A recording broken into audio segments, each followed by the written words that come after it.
Yo, what's good, everybody? It's your boy Steph from the Hot Moon Podcast, and today we're going to talk about Deion Sanders. So before we get started, please like the video and subscribe to the channel. So let's get moving. Shannon Sharpe did a phenomenal interview with Deion Sanders on his YouTube channel called Club Shay Shay. You know, Shannon Sharpe is just killing the game right now. He's definitely an asset to Fox, and I don't think Fox could ever have pulled something off like this. And Deion Sanders and Shannon Sharpe are tight, so this was a really match made in heaven type of interview. It was really good, really good. And I know some people may feel like it's one-sided, and Shannon. But I feel like Shannon Sharpe definitely asked the questions that a lot of us wanted to know. And in this interview, Deion, he gave some really good insight, so a couple key things I think that stood out to me was the fact that he mentions when college teams have to, smaller schools go out and play bigger schools, and Jackson State didn't do that, and he really talked about how Alabama State went ahead and did that. They flew out to California to play UCLA for a $590K purse. And it was really interesting because, Deion brought up the fact that, look, was the money really worth it? It was pretty much a waste, because it's like, look, you got to, UCLA requested for Alabama State to bring their band also to perform at the halftime show too, right? So he brings the fact that, look, you got to pay for travel costs, lodging, and everything for the football team and the band, and and they're not going to be in California for like a day. They might be there for 2-3 days, so that's a lot of money in there too. And how much are you really getting back with that $590K purse, right?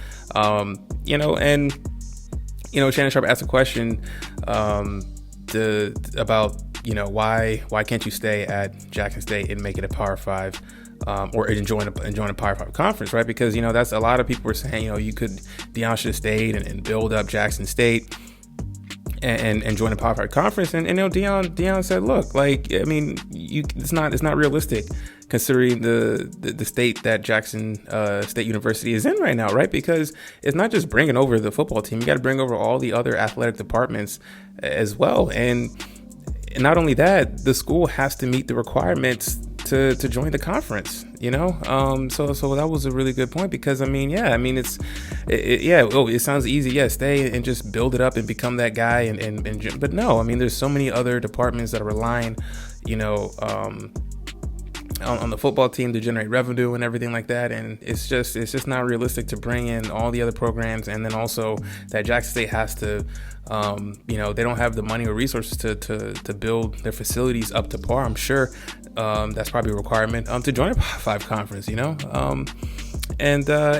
So Deion also talks about just all the adversities that the team had faced while there was a water issue that happened this season. There was an ice storm that happened, I believe, like he said, last season, or his first season there, and just he really maximized a lot working with less, right? And he credits his AD, the head of AD at Jackson State University, and is appreciative for his support. So on the outside, black people are just wanting to rip Deion and say he should have stayed and all this other stuff, and trying to hold him to unrealistic promises. Look, Deion, he achieved what he needed to achieve, right? And he also brought up the fact that, look, like when I came there, the AD had personally asked me, hey, give me 2 years, right? And Deion gave the guy 3 years, and he gave him 3 winning seasons. They didn't win the championships in those seasons, but he gave him 3,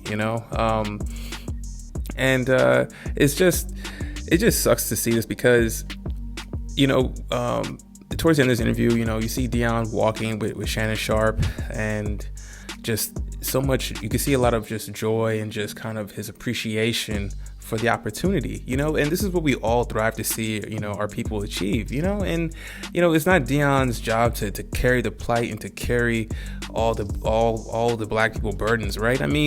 He did good at Jackson State, he uses notoriety to pull some strings, but that's how it should be, right?